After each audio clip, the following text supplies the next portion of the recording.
Committee റിപ്പോർട്ടിൽ സർക്കാരിനെ അതിരൂക്ഷമായി വിമർശിച്ച് പ്രതിപക്ഷ നേതാവ് വി.ഡി. സതീശൻ. ആരോപണ വിധേയരെ രക്ഷിക്കാനുള്ള ശ്രമത്തിൽ സർക്കാർ ഒന്നാം പ്രതിയാകുന്ന ദാരുണമായ കാഴ്ചയാണ് ഇപ്പോൾ ഉണ്ടാകുന്നതെന്ന് വി.ഡി. സതീശൻ കുറ്റപ്പെടുത്തി. യഥാർത്ഥ കുറ്റവാളികൾ ആരാണെന്ന് സർക്കാർ മറച്ചുവെക്കുന്നതിനാൽ നിരപരാധികൾ പോലും സമൂഹത്തിന് മുൻപിൽ അപമാനിക്കപ്പെടുകയാണെന്നും വി.ഡി. സതീശൻ പറഞ്ഞു. മലപ്പുറത്ത് മാധ്യമങ്ങളോട് സംസാരിക്കവെയാണ് അദ്ദേഹത്തിന്റെ പ്രതികരണം. സർക്കാരിന് മുമ്പിൽ 5 ചോദ്യങ്ങളും വി.ഡി. സതീശൻ ഉന്നയിച്ചു.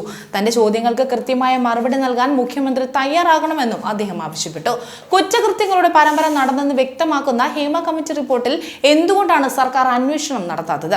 ഭാരതീയ നാഗരിക് സുരക്ഷാ സംഹിതയുടെ 176(1) വകുപ്പും ഭാരതീയ ന്യായ സംഹിതയുടെ 199(c) വകുപ്പും പോക്സോ ആക്ടിലെ 21 വകുപ്പും അനുസരിച്ച് സ്ത്രീകൾക്കും കുട്ടികൾക്കും എതിരായ ലൈംഗിക അതിക്രമങ്ങൾ മറച്ചുവെക്കുന്നത് കുറ്റകരമാണ്. എന്നിട്ടും എന്തുകൊണ്ടാണ് നടപടി സ്വീകരിക്കാത്തത്? ഹേമ കമ്മിറ്റി റിപ്പോർട്ട് വിവരാവകാശ നിയമപ്രകാരം നൽകിയപ്പോൾ സംസ്ഥാന വിവരാവകാശ കമ്മീഷൻ പറഞ്ഞതിലും കൂടുതൽ പേജുകളും ഖണ്ഡികകളും സർക്കാർ കാട്ടിയത് ആരെ രക്ഷിക്കാനാണ്? സിനിമാ മേഖലയിലെ സ്ത്രീകൾ നേരിടുന്ന കൊടും ക്രൂരതകൾക്കൊപ്പം മയക്കുമരുന്നിന്റെയും മറ്റ് ലഹരി പദാർത്ഥങ്ങളുടെയും അനിയന്ത്രിത ഉപയോഗവും അതുണ്ടാക്കുന്ന ഭീകരാവസ്ഥയെക്കുറിച്ചും ഹേമ കമ്മിറ്റി റിപ്പോർട്ടിൽ പറയുന്നുണ്ട്. സർക്കാർ എന്ത് നടപടി സ്വീകരിച്ചു? എന്തുകൊണ്ടാണ് സർക്കാർ സ്ത്രീവിരുദ്ധ നിലപാട് സ്വീകരിച്ചിരിക്കുന്നത് എന്നീ 5 ചോദ്യങ്ങളാണ് വി.ഡി. സതീശൻ സർക്കാരിനെതിരെ ചോദിക്കുന്നത്.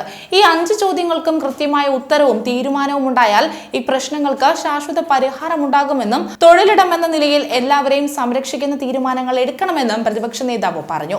CPM-ന്റെ MLA രക്ഷിക്കാൻ BJP-യുടെ കേന്ദ്രമന്ത്രി ഇറങ്ങിയിരിക്കുകയാണ്. കേന്ദ്രമന്ത്രി മാധ്യമപ്രവർത്തകരെ തട്ടിമാറ്റിയത് CPM-ന്റെ MLA രക്ഷിക്കുന്നതിന് വേണ്ടിയാണെന്നും പറഞ്ഞുകൊണ്ട് നടൻ സുരേഷ് ഗോപിയെയും വി.ഡി. സതീശൻ വിമർശിക്കുന്നുണ്ട്.